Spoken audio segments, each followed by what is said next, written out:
Hi, my name is Doris Pradria James and I'm the Executive Director of the Edeyo Foundation. Edeyo was founded in 2007, June, on Unique Ernest's birthday, which is one of our founders. Edeyo stands for Help Them in Creole, and which is really our motto. We help children in the town of Bel Air, which is in the slums of Haiti, approximately 5 minutes away from the palace. We cater to children from kindergarten to the 6th grade.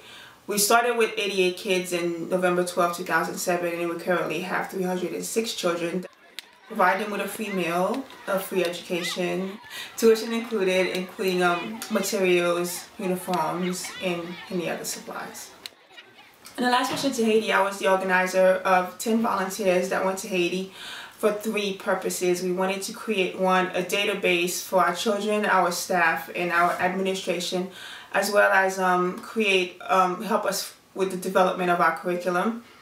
We also wanted to create an after-school program focusing on art and dance, and we also wanted to start implementing new nutritional aspects to the food that we provide for the children.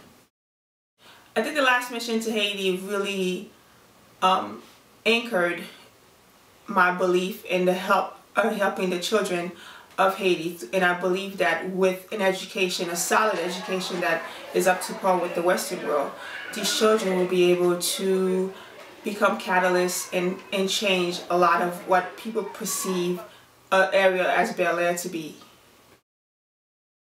One of the rules that we have within African dance or African diasporic education is the concept of ago ame.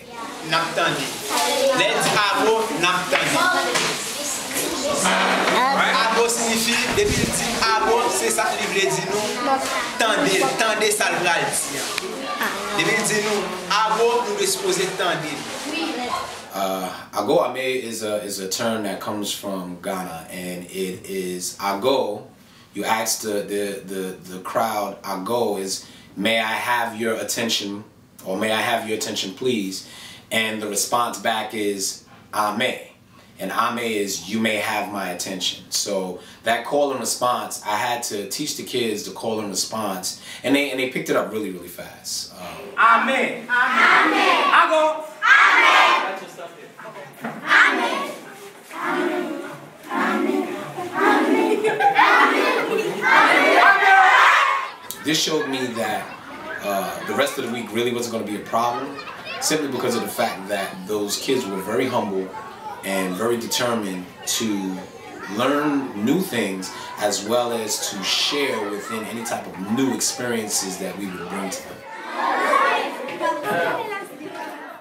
The students were engaged in a lot of art projects with different volunteers that were there, and they truly loved that they got their hands dirty and they were able to make lots of art projects, and they even had a chance to engage in more of the literary arts when they came to writing with the pen pals, and that was a great project because they actually were able to connect with another person from the U.S. That's another way that this trip was really great, because it actually invited them to have different opportunities of expression, not only dance, but also the visual arts, the performing arts, and the literary arts. So I think that was great, and we look forward to adding more of that to the school in the future.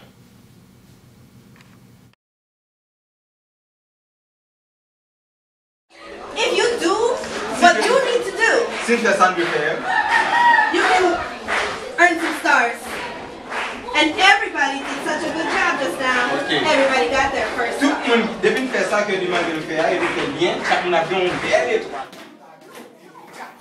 Another thing that I appreciated on the first day is the willingness of the young boys to dance.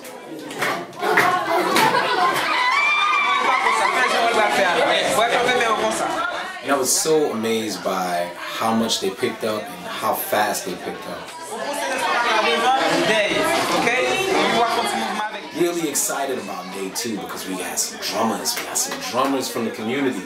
The drummers from the community were very, very important for me from an organizational perspective, because since this was our first initial trip, we didn't necessarily have the budget to bring our own drummers with us. So it was very important for me to do the research to see how we can get drummers from Haiti, or drums from Haiti, for the classes. Mami Mode, basically the director of the school, she's very immersed and integrated within the community. So she made a call out to some drummers that she knew within the community, and the next day we had drummers.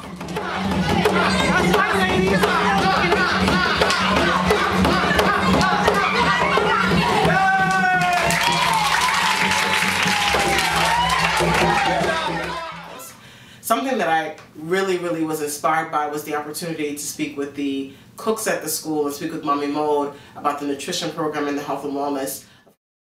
My initial, I guess, approach was to go to the school and just observe what they were doing, what's happening in the kitchen, and to ask questions. So I had a chance on a couple days to go into the kitchen and talk to the cooks and just sit there and chit chat and learn about what's available to them, the different methods, the timing, and just, you know, just commune with them, and that was really great.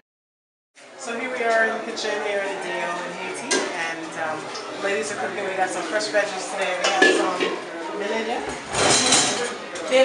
Belgian, which is eggplant. We have carrot, of course, which is carrot. Epinard, which is spinach. And then chua,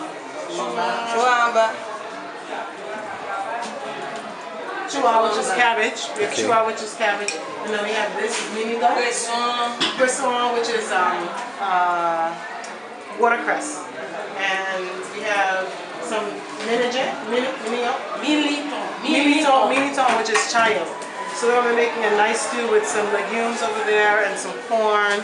Some legumes are there, and the legumes are already cooked, and the corn is right here.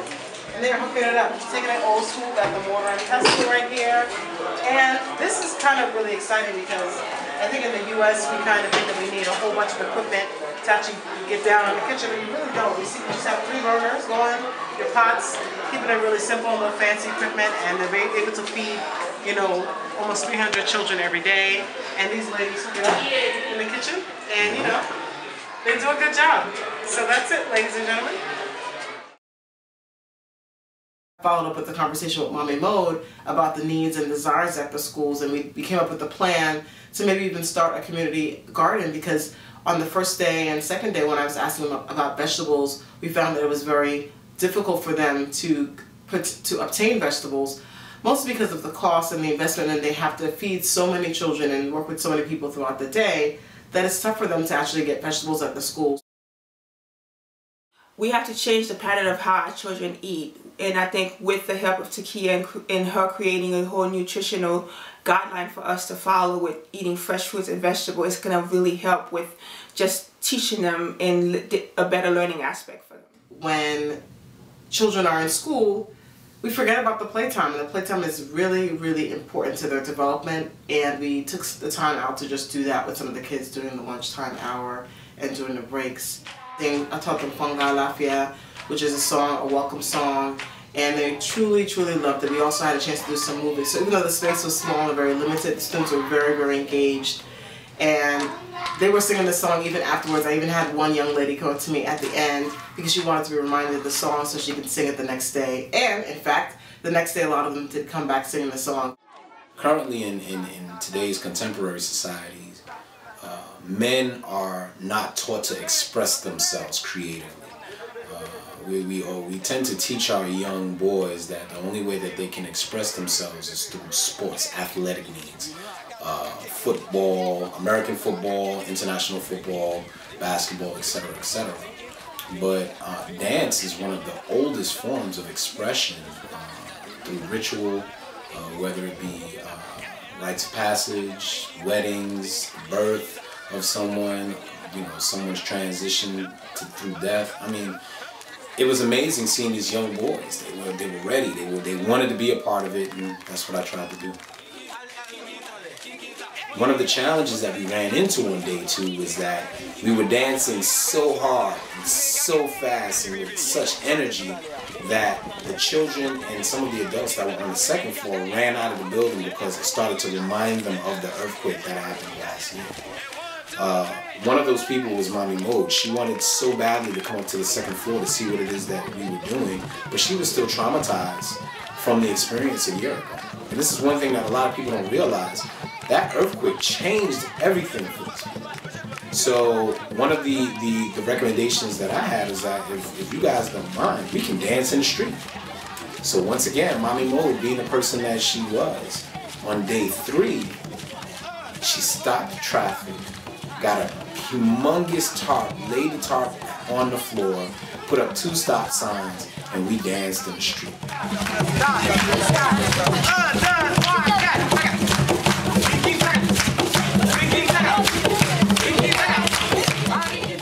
Everything that was being done within the confines of the walls of the Edeyo Foundation and the school was done behind closed doors. You might hear kids laughing and playing, but once we brought that class instruction out into the street, that's when we got community buy-in. And I'm very adamant about the concept of it takes a community to raise a child. So within that concept, we were able to show the people of Bel Air what we've been doing for the past 2 days with these kids. And once we showed the community what we were doing, it's like everybody just started coming and just watching and seeing what it was what we were doing.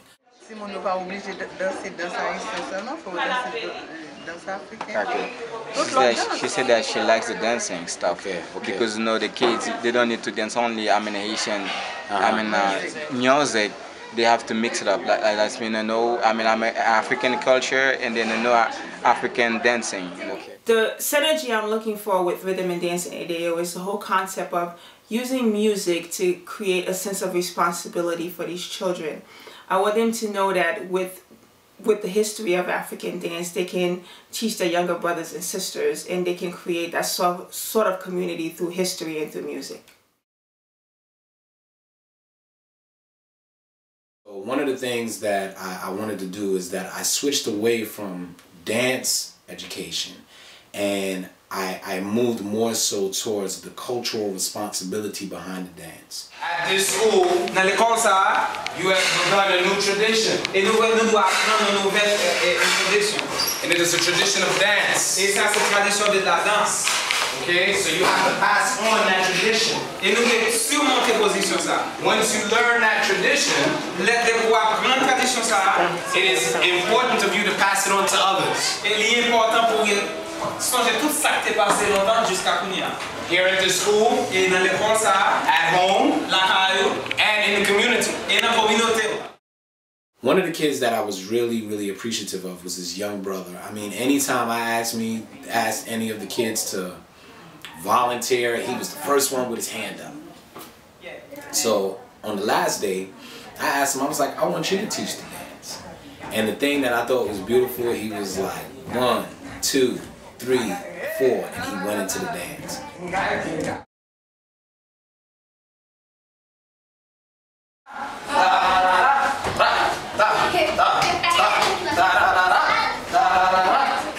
And this one thing that I realized about this trip is that it was very therapeutic for these young people. It was therapeutic for them because of the fact that they weren't able to release like this on a daily basis. So this was a type of dance therapy for them as well too. So at the end of the day, we learned some choreography. We was able to put together a small piece of choreography, and at the end of the day, we were able to perform it. The kids loved it. It was hard to say goodbye, but I didn't really say goodbye. It was more so until next time.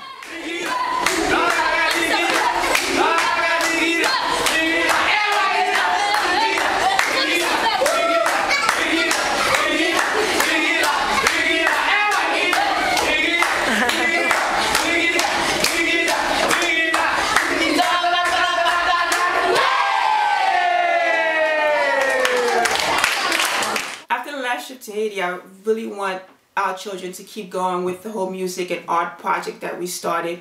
I also want them to really start with the nutritional aspect of them planting their own fruits and vegetables that will be used to feed them throughout the course of the day.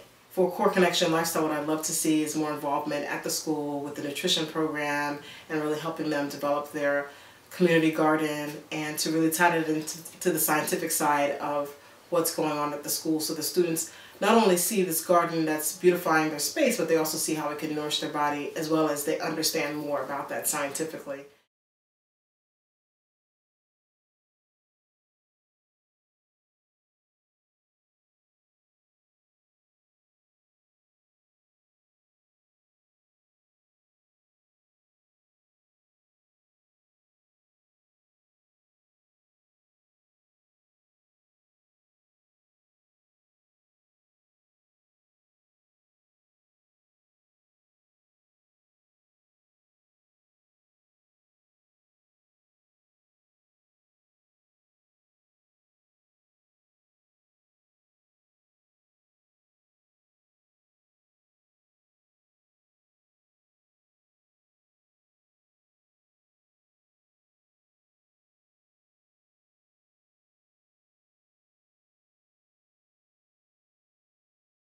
From the local community, we're looking for not only financial support, but also for moral and human support.